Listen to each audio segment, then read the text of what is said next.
নমস্কার বন্ধুরা, মালতীর হ্যাঙ্গিং রাইসে তোমাদের সবাইকে স্বাগতম। আজকে দেখো তোমাদের জন্য দারুণ একটা রেসিপি নিয়ে এসেছে। আজকে আমি ডিম আলুর কোপ্তা কারি তৈরি করব। সেই জন্য বন্ধুরা এখানে আমি 3টে ডিম সিদ্ধ করে নিয়েছি, একটা আলু সিদ্ধ করে নিয়েছি। ডিমের থেকে আলুটা একটু কম দিতে হবে। প্রথমে আমি এখানে আলুটা ভেঙে নিচ্ছি, একটু ভেঙে নিলাম। আর ডিমটাও আমি হাত দিয়ে ভেঙে দিচ্ছি। আর এই ডিমের কোপ্তা কারিটা বন্ধুরা অসাধারণ একটা রেসিপি, নতুন একটা রেসিপি, ইউনিক একটা, দারুণ লাগে কিন্তু। এই 3টে ডিমে কিন্তু আমি ভেঙে নিলাম। এখানে আমি যোগ করে দিয়েছি, এখানে 3 চামচের মতন আমি বেসন নিয়েছি। বেশি বেসনের কোনো প্রয়োজন নেই, 3 চামচ বেসন। সামান্য একটু হলুদ দিয়ে দিলাম, একটু জিরের গুঁড়ো, একদম অল্প অল্পই দিচ্ছি, একটু ধনিয়ার গুঁড়ো,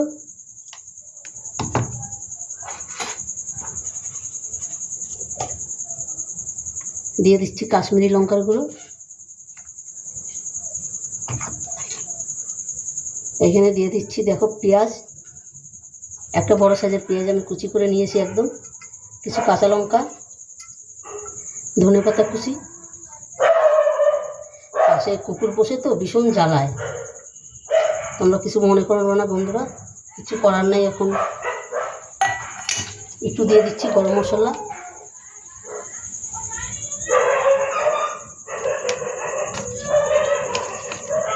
স্বাদ মতন লবণ। পাশে বন্ধুরা এটা রইল, একটা মিক্সি জার নিচ্ছি, এটার মধ্যে কিছু পেস্ট করব আমি। প্রথমে দিয়ে দিলাম আমি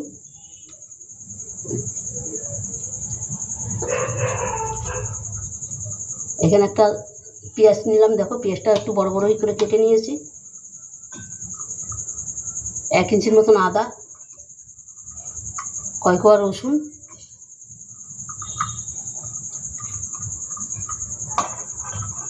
তিনটে কাঁচা লঙ্কা, 4টে কাঁচা লঙ্কা দিয়ে দিলাম। তোমরা বন্ধুরা ঝাল বেশি খেলে বেশি ঝাল দিতে পারো, আমার 4টেই ঠিক আছে। সাথে দিয়ে দিলাম একটা টমেটো, আর অল্প করে একটু জল। এটাকে আমি একটু বাদে পেস্ট করছি, সাইডে রেখে দিলাম। এটাকে এবার আমি ভালো করে মেখে নেব।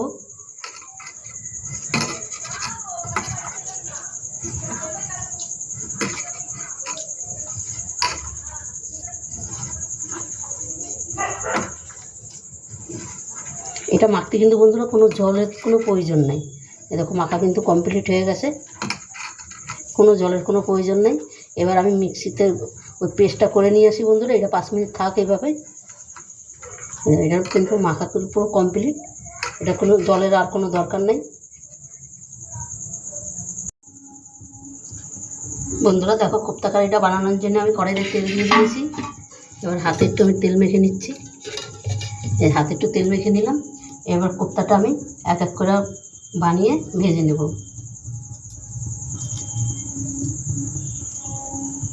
আমি বানাবো আর একবারে কড়াইতে দিয়ে দেবো। এই দেখো একটা কিন্তু আমার রেডি হয়ে গেল, এই যে কড়াইতে দিয়ে দিচ্ছি।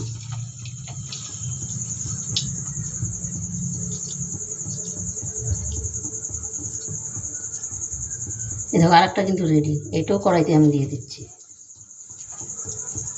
একইভাবে আমি সবগুলো বানিয়ে ভেজে নেব।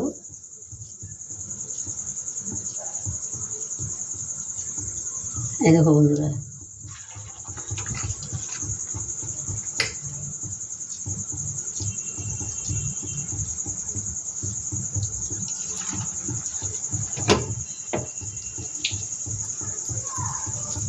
আর তেলটা কিন্তু বন্ধুরা বিশাল খুব গরমও হবে না, আবার একদমও ঠান্ডা থাকবে না, সেইভাবে কিন্তু কোপ্তাটা ভাজতে হবে।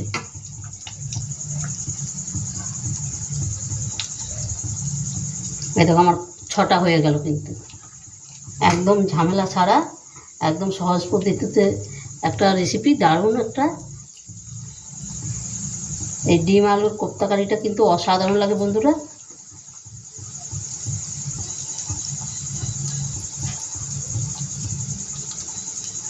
বেশি ঝামেলা করতে হলো না, একবারেই কড়াইতে তেল দিয়ে একবারেই কিন্তু বানানো হয়ে গেল, আর ভাজাও হয়ে যাবে, কোনো ঝামেলা নাই।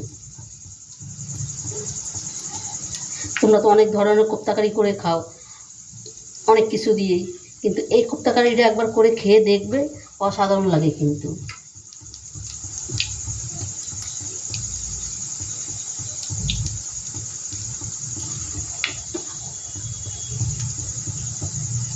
আমার কিন্তু বন্ধুরা একবারই হয়ে গেল কিন্তু।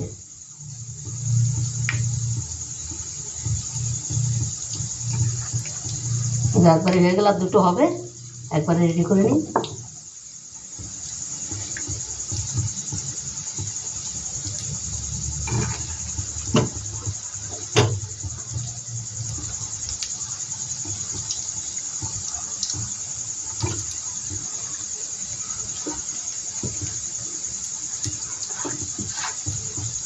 একবারই কিন্তু হয়ে গেল দেখো।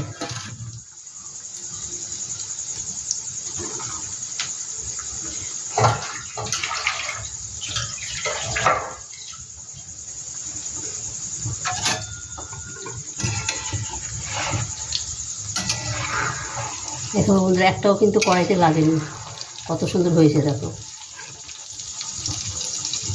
বন্ধুরা রেসিপিটা দেখতে থাকো, খুব ভালো লাগবে আর টেস্টি একটা রেসিপি। নতুন বন্ধুরা দেখো, কোপ্তাগুলো কিন্তু আমার খুব সুন্দর ভাজা হয়ে গেছে। এই দেখো, তোমাদের দেখাইতে পারি না, কারেন্টটা হট করে চলে গেছে, তাই দেখাইতে পারলাম না। ভাজা পুরো রেডি। ওই কড়াইতে আমি রান্নাটা করে নেব। এই যে এখানে তেল আছে, তেলের মধ্যে রান্নাটা করে নেব আমি। এখানে একটা গোটা শুকনো লঙ্কা দিয়ে দিচ্ছি, একটা তেজপাতা দিয়ে দিলাম ছোটো দেখে, কিছু গোটা গরম মশলা দিয়ে দিলাম। এটাকে একটু ভাজা ভাজা করে নেব।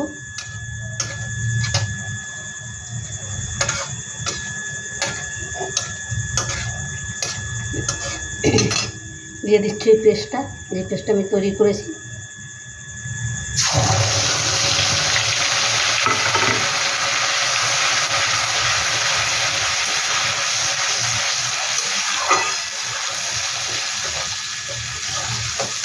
একটু গরম মশলা দিয়ে দিচ্ছি, জিরার গুঁড়ো, হলুদ গুঁড়ো, ধনিয়ার গুঁড়ো, কাশ্মীরি লঙ্কা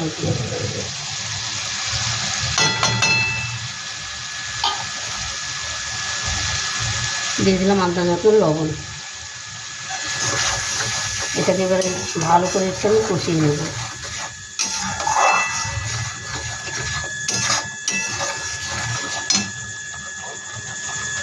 এখানে দিয়ে দিচ্ছি টক দই।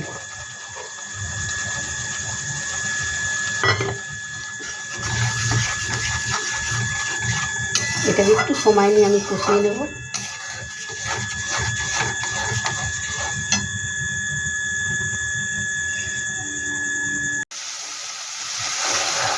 দেখো মশলাটার থেকে আমার কিন্তু তেল ছেড়ে দিয়েছে, মশলাটা আমার ভালো মতন কষানো হয়ে গেছে।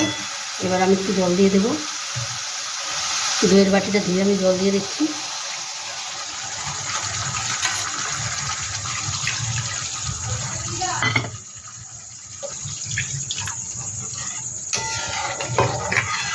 বন্ধুরা রেসিপিটা কেমন লাগলো তোমরা লাইক কমেন্ট শেয়ার করবে, বেশি বেশি করে শেয়ার করবে। রেসিপিটা ভালো লাগলে প্লিজ প্লিজ আমার চ্যানেলটা একটা সাবস্ক্রাইব করে দেবে। এখানে দিয়ে দিচ্ছি, দেখো আমি চিনি দিয়ে দিচ্ছি, একটু চিনি দিয়ে দিলাম, একটু ধনিয়া পাতা কুচি দিয়ে দিলাম,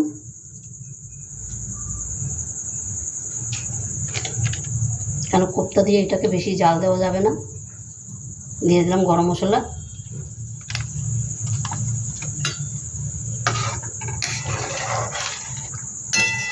এবার এটাকে আমি ফুটতে দেবো।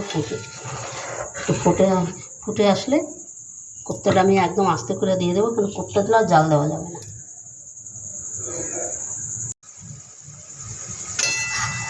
বন্ধুরা দাও, গ্রেভিটা কিন্তু আমার পুরো কমপ্লিট হয়ে গেছে। এবার গ্রেভিটার মধ্যে আমি একটু ঘি দেবো।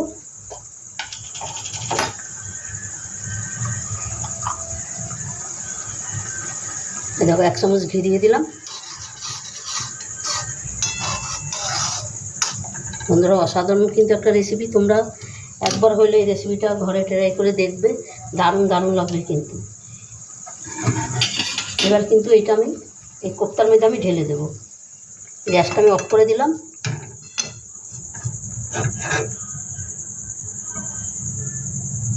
এটাই থালাটা আমি এখানে রাখলাম, এবার আমি ঢেলে দিচ্ছি। দেখো অসাধারণ একটা রেসিপি কিন্তু বন্ধুরা, এইভাবে একবার হইলেও তোমরা ঘরে তৈরি করে খেয়ে দেখবে, দারুণ লাগে কিন্তু।